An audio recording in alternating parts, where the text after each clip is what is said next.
तो last class में हमने बात की थी सुएज कैनाल की।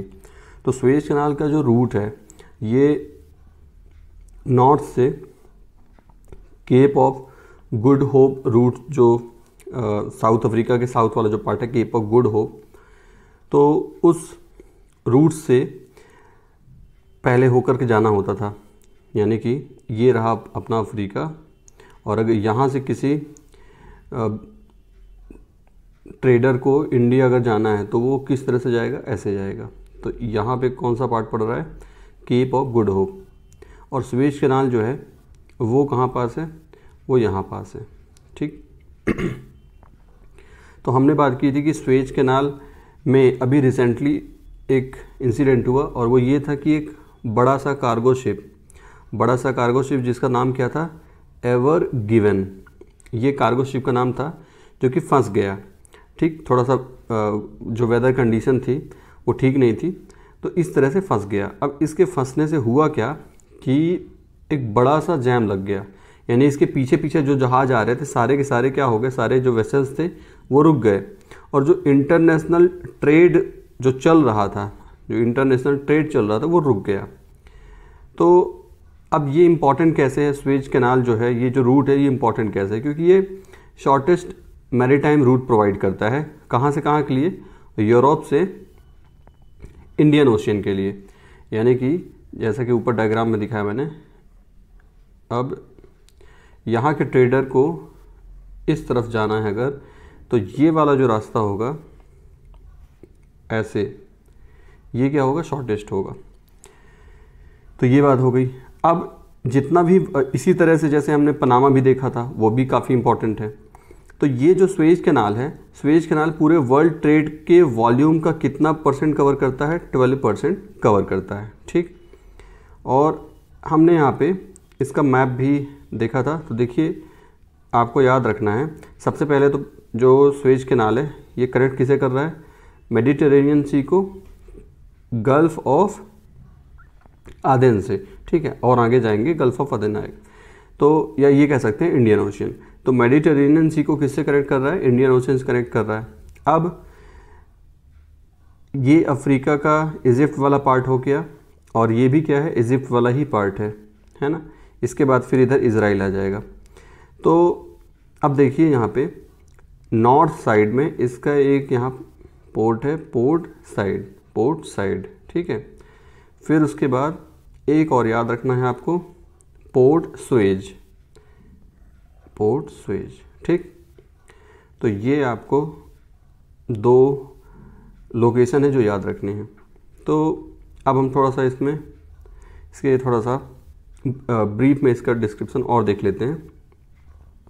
तो भाई ये नेचुरल जो एक क्रूशियल लिंक प्रोवाइड करता है नेचुरल गैस के लिए, ऑयल के लिए, है ना, और ये सारी चीज़ें कार्गो शिप से होकर के निकलती हैं।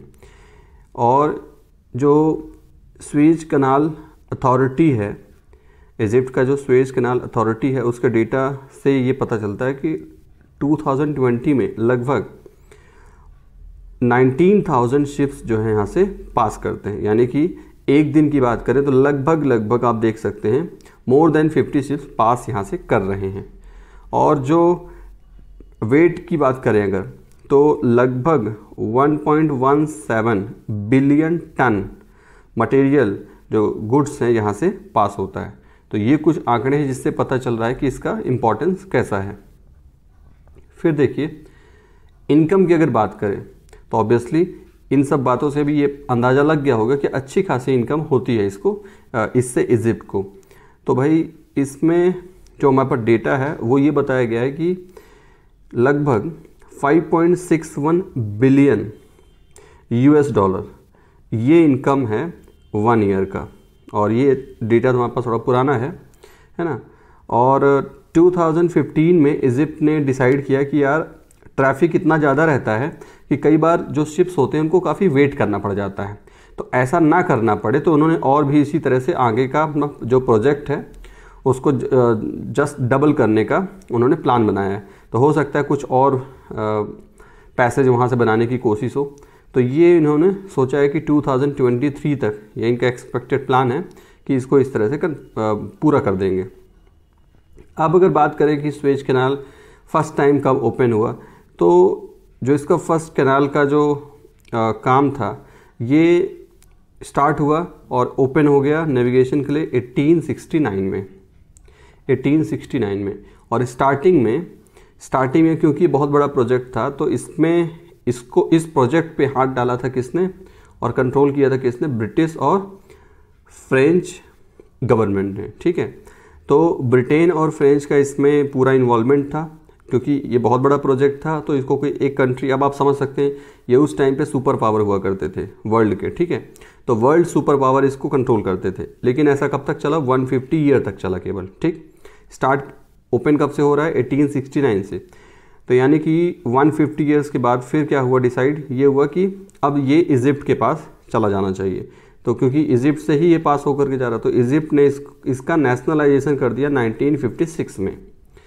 अब जब ये नेशनलाइजेशन कर दिया तो इसका मतलब कि अब ब्रिटिश और फ्रेंच कंट्रोल इसके ऊपर से कम हो जाएगा।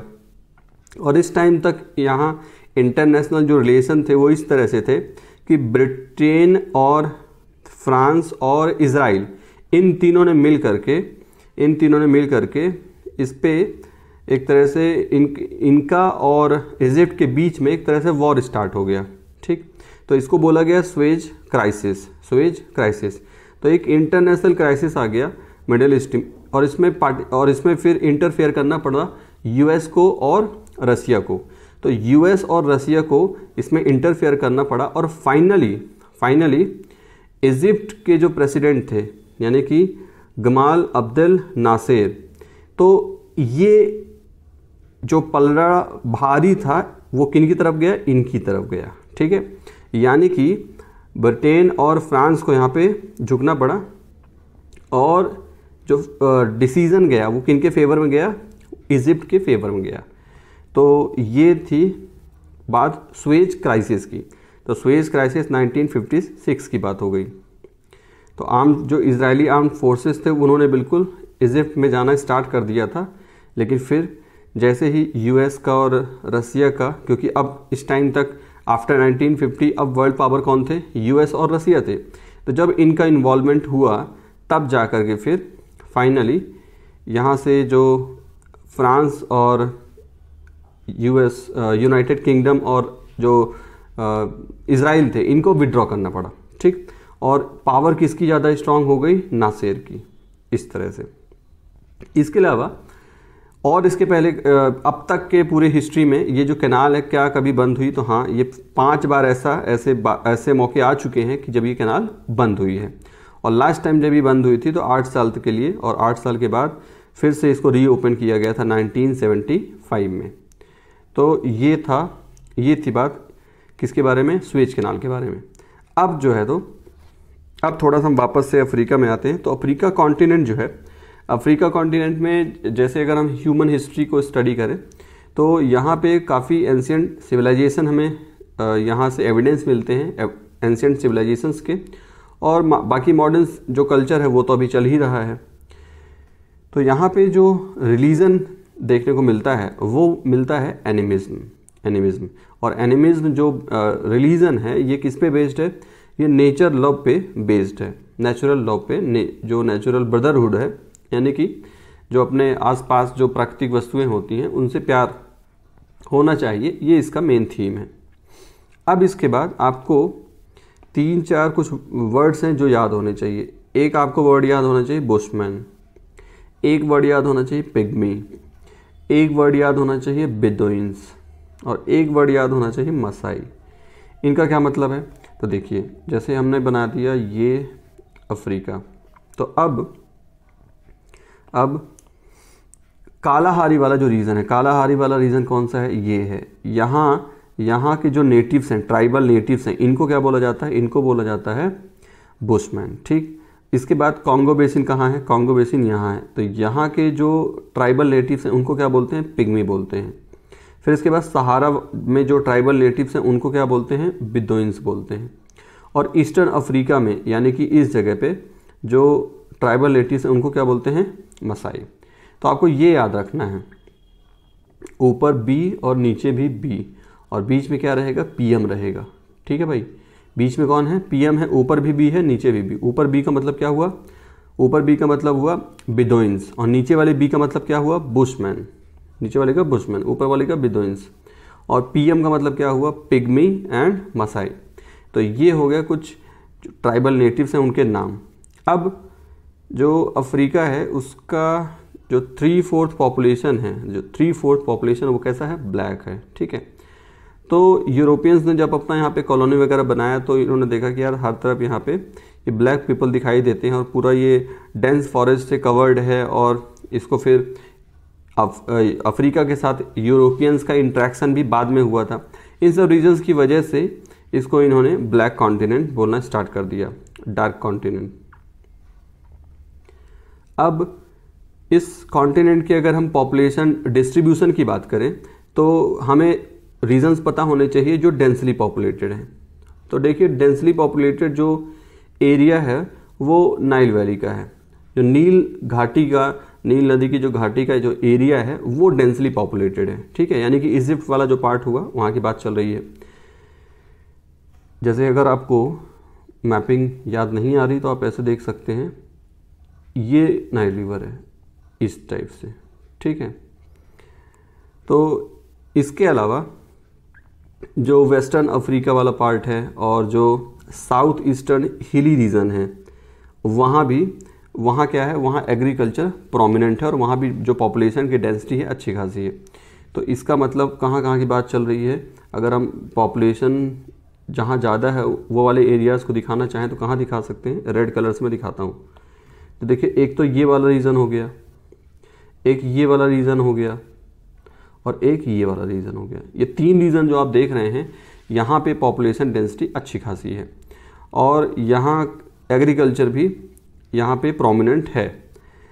अब लो पॉपुलेशन वाले अगर रीजन्स को की बात करें तो लो पॉपुलेशन कहाँ है, सहारा वाले रीजन में, यानी कि हम इस तरीके से दिखा सकते हैं। ये ग्रीन कलर से जो मैंने एरिया दिखा दिया ये कम पॉपुलेशन वाला है। इसके अलावा कालाहारी डेजर्ट, तो ऑब्वियसली जो डेजर्ट एरिया होगा वहीं पे इस पॉपुलेशन कम रहेगी। तो यहाँ देखिए ये हमने दिखा दिया कालाहारी वाले रीजन में, तो ये ऑलमोस्ट 0 पॉपुलेटेड एरिया है।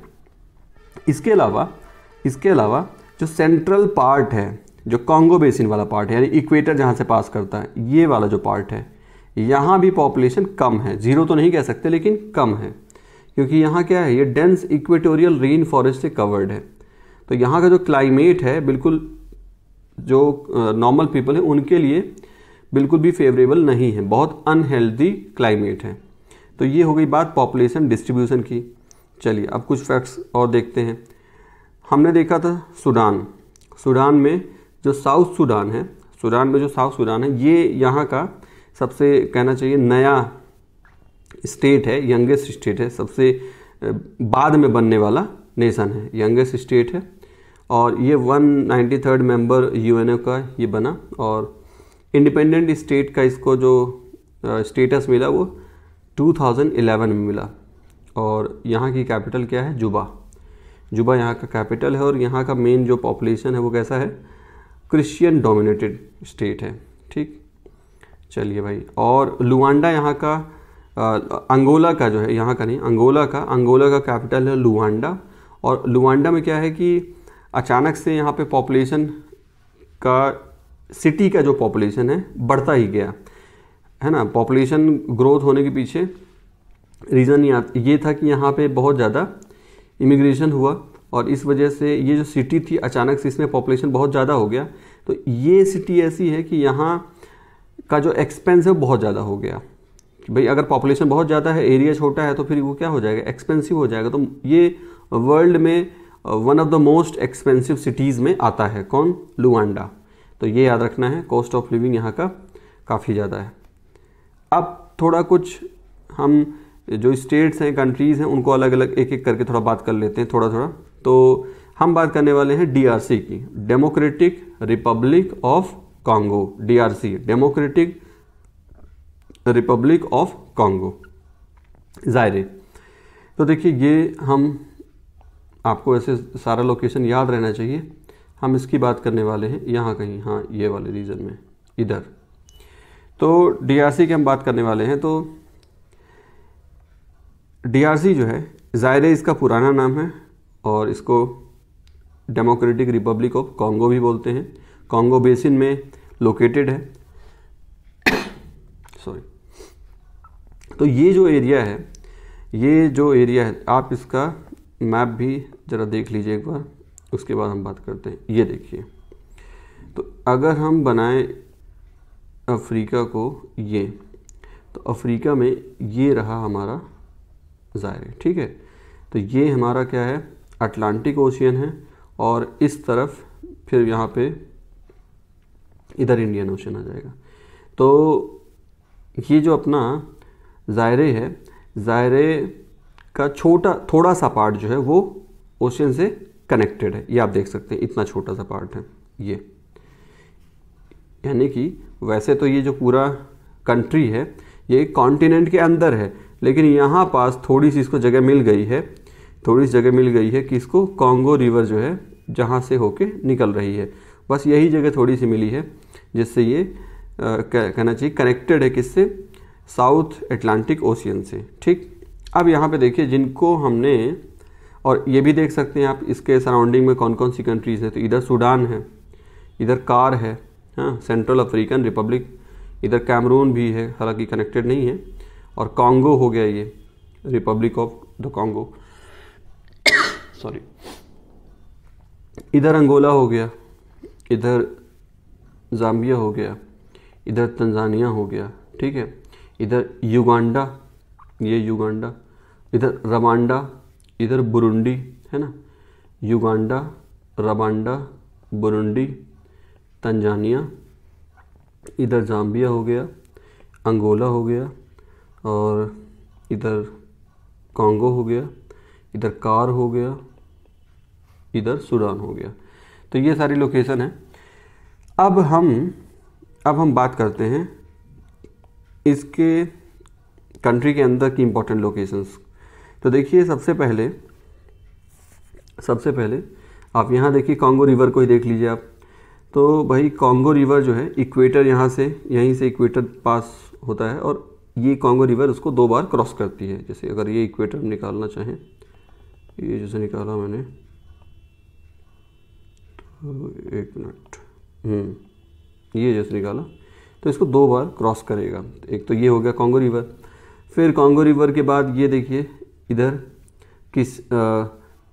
किसान गनी है ना, इधर किंशासा, ये रहा किंशासा के बाद नीचे इधर देखिए यहाँ पास ये है, कलर थोड़ा चेंज कर लेते हैं, ब्लू से देख लेते हैं। ये क्या है, माता दी, ये माता दी हो गया, ये हो गया किंशासा। फिर उसके बाद इधर किसान गनी के बाद इधर देखिए ये कटंगा रीजन है, ठीक। कटंगा के बाद लिकासी और ये लुम्बासी, तो ये इंडस्ट्रियल रीजन यहाँ के।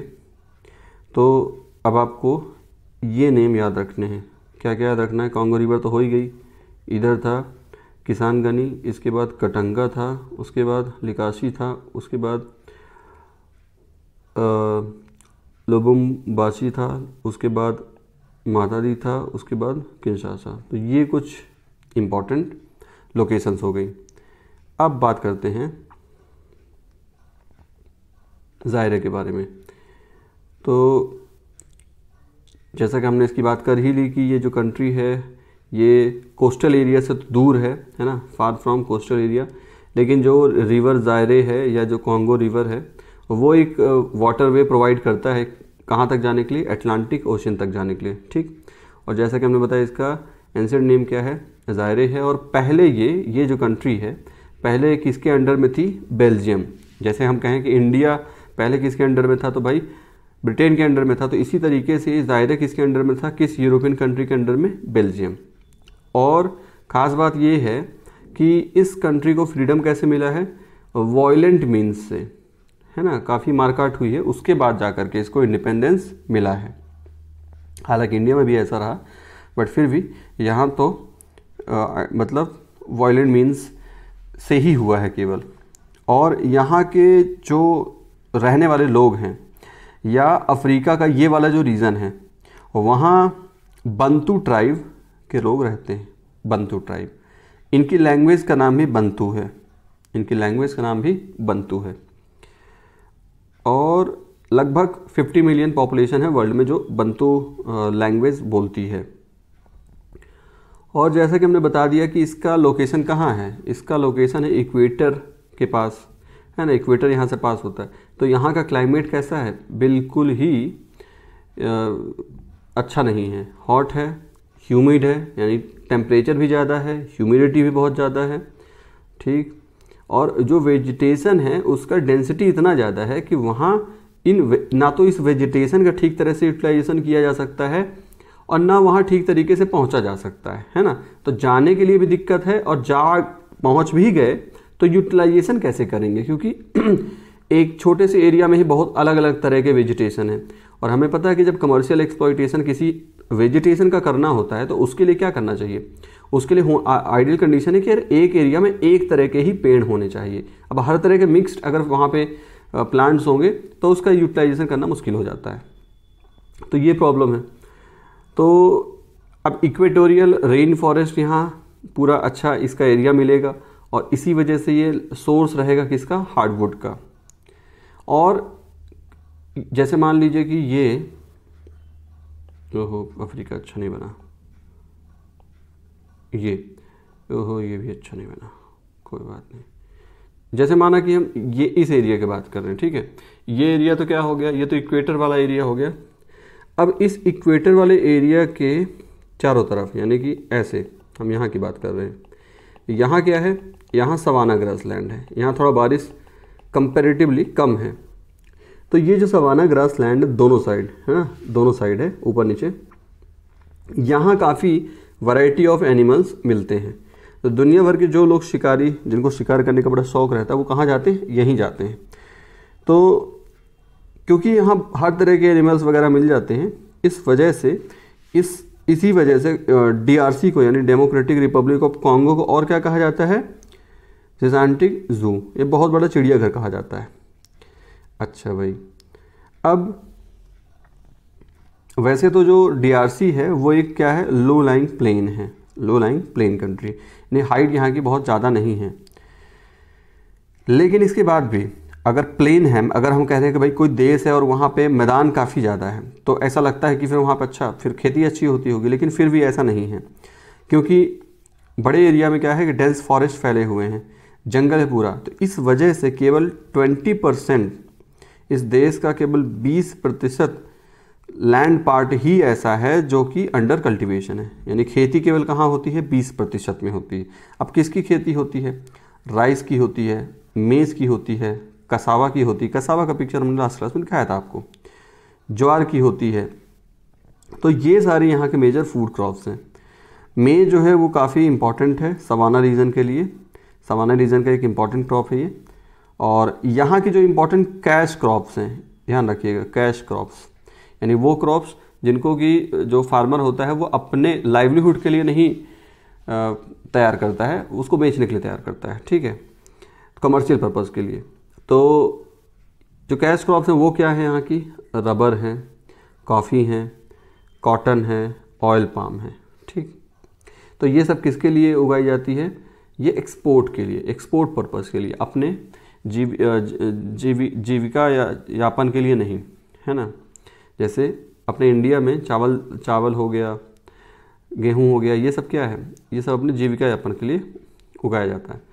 अच्छा, अब बात करें अगर कोबाल्ट की, डायमंड की, तो एक टाइम था जब कि वर्ल्ड का काफ़ी जो कंट्रीब्यूशन डायमंड प्रोडक्शन में था, सब इस कंट्री का काफ़ी ज़्यादा था, अभी थोड़ा कम हो गया है। तो कोबाल्ट और डायमंड के लिए ये वर्ल्ड फेमस है और इसका स्पेशली सदर्न पार्ट जो है वो फेमस है। कॉपर डिपॉजिट यहाँ पे बहुत प्रॉस्परस हैं, अच्छे खासे कॉपर डिपॉजिट यहाँ पे मिलते हैं। और इसके अलावा cobalt, bauxite, tin, zinc, manganese और यूरेनियम भी अच्छा खासा मिल जाता है। यहाँ बकावांगा जो है लार्जेस्ट डायमंड प्रोड्यूसिंग सेंटर है, बकावांगा। और ये कहाँ लोकेटेड है, अभी हमने मैप में देखा था Katanga region, Katanga plateau region, Katanga Katanga Katanga. तो कटंगा में क्या है, बकावंगा, कटंगा में क्या है, बकावंगा, ठीक। और हमने ये भी देखा था, लिकाशी देखा था ना, लुबुम्बाशी भी देखा था, हाँ, और माताजी भी देखा था। इसके अलावा किसानगनी भी देखा था हमने, हाँ। किंशासा तो हमने देखा ही था, कैपिटल, लार्जेस्ट टाउन भी है। तो ये सारी चीज़ें यहाँ की हो गई। ये बात किसकी हो गई, ज़ायरे की। अब थोड़ी सी बात कर लेते हैं नाइजीरिया की। तो जैसे ये अपना अफ्रीका हुआ, तो नाइजीरिया यहाँ पे, ये लोकेशन नाइजीरिया के लिए लगभग। तो भाई नाइजीरिया को लैंड ऑफ ऑयल पाम बोलते हैं। अब ये किसके लिए फेमस है भाई, ऑयल पाम के लिए। और इसका जो साउथ वाला पार्ट है ये क्या है, गल्फ ऑफ गिनी। ये वाला जो पार्ट है इसको क्या बोलते हैं, गल्फ ऑफ गिनी। और ये किसका पार्ट है, अटलांटिक ओशियन का। ये पूरा अटलांटिक ओशियन है, अटलांटिक ओशियन का पार्ट है। और जो नाइजर रिवर है, नाइजर रिवर, यहाँ पे नाइजर रिवर ऐसे, ये यहाँ पे है ये। तो नाइजर रिवर का एक लो लाइंग रीजन है ये, कौन, नाइजीरिया। तो नाइजीरिया से नाम ही बन गया ऐसे। अच्छा भाई, अब थोड़ा सा इसका पहले मैप देख लेते हैं, उसके बाद हम बाकी बातें करते हैं। तो ये देखिए, ये है अपना, यानी कि ये अफ्रीका को बनाया जाए फिर से, और यहाँ पे हमने ये दिखाया था। तो इसमें इसको इस तरीके से, ये है अपना क्या, ये नाइजीरिया हो गया। अब नाइजीरिया में इम्पॉर्टेंट जो लोकेशंस हैं उनको देख लेते हैं। तो भाई सबसे पहले रिवर देखी जाए देखिए, एक तो यहाँ देखिए चैड लेक है। कौन सी लेक है, चैड, ठीक है भाई, चैड के अलावा आप देख सकते हैं, जैसे अगर माना कि ये चैड लेक हो गई। और अगर रिवर की बात करें तो 2 रिवर देखिए यहाँ पे आ रही है, 2 रिवर आ रही है इस तरीके से, ऐसे और ऐसे, है ना। तो ये वाली जो रिवर है इसका नाम क्या है, ये देखिए नाइजर रिवर है। ये वाली कौन सी रिवर है, नाइजर, ठीक। ये इसका फ्लो हमने दिखा दिया। और इधर से भी एक रिवर आ रही है, इस रिवर का नाम क्या है, बेन्यू रिवर। एक रिवर कौन सी है, नाइजर, एक रेड कलर से दिखाया मैंने, ये नाइजर रिवर हो गई, ठीक। और ये वाली रिवर कौन सी है, बेन्यू रिवर।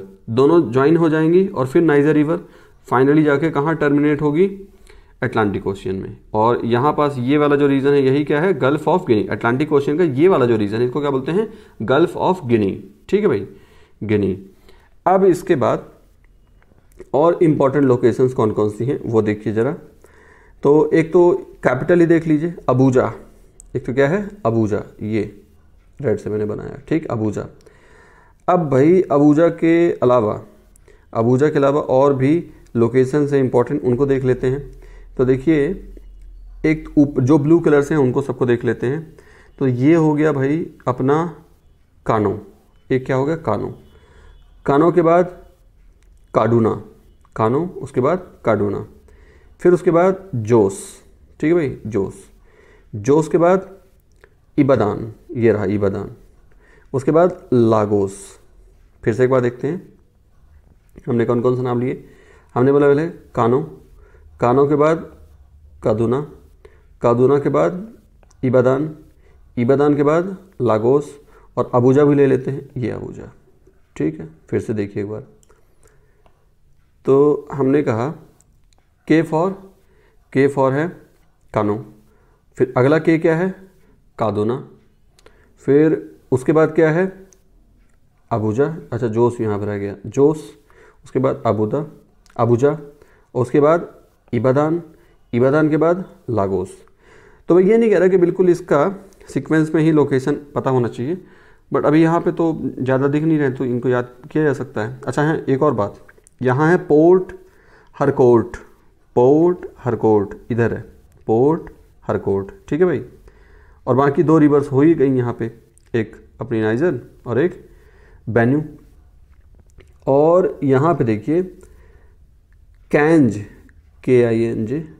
रिजर्वायर है। अगर आपसे पूछा जाए बताइए कैंज रिजर्वायर यानी कैंज डैम कहाँ है, तो भाई नाइजर रिवर पे है, ये नाइजर रिवर पे ये रहा कैंज डैम। ठीक, तो इतनी बातें हमें पता होनी चाहिए थी। अब हम बात करते हैं इससे रिलेटेड जो फैक्ट्स हैं, अब हम बात कर लेते हैं। तो हमने कहा कि भाई इसको क्या बोलते हैं, नाइजीरिया को लैंड ऑफ, कौन सा land, land of oil palm, land of oil palm. और इसके साउथ में क्या है, गल्फ ऑफ गिनी, इसके साउथ में क्या है, गल्फ ऑफ गिनी। और डेल्टा रीजन बनता है कौन सी रिवर से, नाइजर रिवर से, नाइजर रिवर से डेल्टा रीजन बनता है, लो लाइंग रीजन है ना, ज़्यादा हाइट नहीं। फिर इसके बाद इंपॉर्टेंट रिवर्स में हमने देखा, एक तो नाइजर रिवर और उसकी ट्रिब्यूटरी कौन सी थी, बेन्यू, है ना, ऐसे नाइजर थी और ऐसे बेन्यू, और फाइनली फिर नाम क्या हो जाता है, नाइजर ही हो जाता है। अच्छा भाई, फिर इसके बाद हमने ये भी देखा था नॉर्थ ईस्टर्न पार्ट में क्या था, लेक चैड भी हमने देखी थी, है ना, जैसे ये कंट्री है तो यहाँ पास हमने क्या देखा था, चैड लेक भी देखी थी। और चैड लेक की खास बात क्या है कि आसपास की जितनी भी रिवर्स है ना, वो अपना पानी बहा करके इसी लेक में ला करके गिरा देती हैं, ऐसे, है ना। तो ऐसे ड्रेनेज सिस्टम को क्या बोलते हैं, ऐसे ड्रेनेज सिस्टम को इंटरनल ड्रेनेज सिस्टम बोलते हैं। यानी कि waters to the rivers never reaches to the sea और द ओशियन, यानी कि पानी, ये जो लेक है, चैड लेक जो है, इसमें जो नदियां आके गिरती हैं उन नदियों का पानी समंदर में नहीं जाता है, ये मतलब हो गया इंटरनल ड्रेनेज सिस्टम का। अच्छा भाई, अब जोस भी हमने देखा था, प्लेटियो ऑफ सैन जोस, ये कहाँ पे था, ये नॉर्थ में था, ये अपना कंट्री, और यहाँ पे सैन जोस था। ठीक, और land beyond it forms a border with the Sahara desert, और इसके बाद फिर जो उधर है वो क्या है, सहारा डेजर्ट स्टार्ट हो जाता है। क्लाइमेट की अगर बात करें तो भाई ये हॉट है, क्योंकि ऑब्वियसली इक्वेटर के पास हैं हम, और जो इसका सदर्न कोस्टल रीजन है वहाँ का क्लाइमेट कैसा है, वहाँ का इक्वेटोरियल क्लाइमेट है। इक्वेटोरियल क्लाइमेट यानी काफ़ी बारिश होगी और ह्यूमिडिटी भी होगी, और रेनफॉल जो है साल भर होती है, रेनफॉल क्या रहेगी, साल भर। तो इक्वेटोरियल जो क्लाइमेट होता है उसकी एक खास बात होती है। अच्छा भाई, अब आप ही सोचिए कि ये अगर अफ्रीका है, यहाँ पे हम एक कंट्री ले रहे हैं और यहाँ से इक्वेटर गुजर रहा है, हम कह रहे हैं इक्वेटर पे बहुत भयानक बारिश हो रही है। तो अगर आप इक्वेटर से नॉर्थ की तरफ जाओगे तो क्या होगा, रेनफॉल क्या होगा, कम होगा, ऑब्वियसली कम होगा। तो वही बात यहाँ पे बताया हमने कि रेनफॉल जो है डिक्रीज होगा अगर हम कहाँ जाते हैं, नॉर्थ की तरफ जाते हैं। समर मंथ में क्या होगा, समर मंथ में क्या होगा कि डस्ट लैडन विंड्स यहाँ पे बहती हैं इस वाले रीजन में, नॉर्थ ईस्ट वाले पार्ट में। जैसे ये अगर कंट्री हो गई, कंट्री के नॉर्थ ईस्ट वाले पार्ट में सहारा वहीं से स्टार्ट होता है, तो वहाँ पे धूल भरी आंधियाँ चलती हैं। और ये जो धूल भरी आंधियाँ होती हैं इनका नाम क्या है, इनको क्या बोलते हैं, तो इनको बोलते हैं हरमट्टन। कौन सा मट्टन, हरमट्टन। ठीक है भाई, तो हरमट्टन याद रखना है कहाँ से है, नाइजीरिया के लिए हो गया। चलिए, अब एग्रीकल्चर की अगर बात करें तो यहाँ का मेन ऑक्यूपेशन है ना, मतलब मेन जो यहाँ का धंधा वो क्या है, खेती है। ठीक है भाई, अब यहाँ का जो सबसे ज़्यादा एरेबल लैंड है यानी कि कृषि योग्य जो भूमि है, वहाँ पे फूड क्रॉप्स उगाई जाती हैं, जैसे रतालू, कसावा। ये हमने लास्ट क्लास में इसकी पिक्चर दिखाई थी आपको, देखने में आलू जैसा दिखता है ये रतालू, है ना, स्वीट पोटैटो जैसा दिखाई देता है। और कसावा भी वही अंडरग्राउंड प्रोडक्ट है। और मक्का जानते ही हैं, ज्वार हो गया, राइस हो गया, स्वीट पोटैटो, है ना। तो ये रतालू, कसावा और स्वीट पोटैटो तीनों अलग अलग चीज़ हैं। तो ये सारी चीज़ें यानी कि यहाँ जो खेती होती है उसमें भी मेन खेती किस चीज़ की जाती है, इन सब चीज़ों की। अच्छा भाई, अब अगर फूड ग्रेन प्रोडक्शन की बात करें तो भाई सेल्फ डिपेंडेंट है ये, है ना, ये सेल्फ डिपेंडेंट कंट्री है। और पाम कर्नेल, दो तरह का ऑयल है, एक पाम कर्नेल ऑयल होता है और एक पाम ऑयल होता है। इन दोनों के मामले में ये जो है तो एक्सपोर्ट के मामले में फर्स्ट रैंक इसकी लगती है। तो देखिए ये जो है ये है वो सीड, ये वो फल है ना, वो फल है जिससे कि ऑयल, पाम ऑयल बनाया जाता है। तो देखिए इस फल के अंदर का जो बीज होता है, इस फल के अंदर का जो बीज होता है उसको क्या बोलते हैं? उसको बोलते हैं किरनेल। उसको क्या बोलते हैं? किरनेल। और किरनेल से बनता है पाम किरनेल ऑयल। और भाई साहब जो फल होता है, ये खाने वाला पार्ट हो गया, एडिबल पार्ट हो गया, यहाँ से क्या बनता है? इसको, ये एडिबल पार्ट को क्या बोलते हैं? मीजोकार्प। जैसे आम की गुठली, तो गुठली को समझिए किरनेल, और आम का जो खाने वाला पार्ट है वो क्या हो गया? मीजोकार्प। तो मीजोकार्प से क्या बनता है? इस जो ये हम कह रहे हैं डेट पाम है, इसके मीजोकार्प से क्या बनता है? पाम ऑयल बनता है। और ये दोनों ऑयल थोड़ा अलग अलग होते हैं, है ना, इनका केमिकल नेचर जो होता है अलग अलग होता है। तो कहने का मतलब दो तरह के पाम ट्री से हमको दो तरह के तेल मिलते हैं। एक तेल उसके सीड से मिलेगा और एक ऑयल कहाँ से मिलेगा? उसके फ्रूट वाले पार्ट से मिलेगा। एक फ्रूट से मिल रहा है और एक कहाँ से मिल रहा है? सीड से मिल रहा है। तो ये हो गई बात। और अगर कोकोआ के प्रोडक्शन की बात की जाए, है ना, कॉफ़ी बनाई जाएगी इससे, तो ये 4th नंबर इसकी रैंक लगती है। इसकी रैंक क्या लगती है? 4th। और सारे अगर ऑल ओवर द वर्ल्ड अगर इनमें रैंकिंग की अगर बात की जाए तो बाकी कंट्रीज़ कौन कौन सी हैं? तो इसमें देखिए फर्स्ट नंबर पे आइवरी कोस्ट या कोटे डी आइवरी, ये है नंबर 1। अफ्रीका का ही कंट्री है, लोकेशन पता होना चाहिए, हमने फर्स्ट क्लास में सारा दिखाया हुआ है। उसके बाद घाना का नंबर लगता है, उसके बाद इंडोनेशिया का लगता है, उसके बाद नाइजीरिया का लगता है। ठीक है, तो ये सीक्वेंस है किसके? जो वर्ल्ड में कोकोआ के प्रोडक्शन का सीक्वेंस है, इस तरह से है। नंबर 1 पे आइवरी कोस्ट या कोटे डी आइवरी, एक ये देश हो गया छोटा सा, उसके बाद घाना हो गया, उसके बाद इंडोनेशिया हो गया, उसके बाद नाइजीरिया हो गया। अब सोयाबीन की भी खेती ये लोग करते हैं। कहाँ मिलता है सोयाबीन? कहाँ मिलेगा? तो सोयाबीन मिलता है बेन्यू वैली में।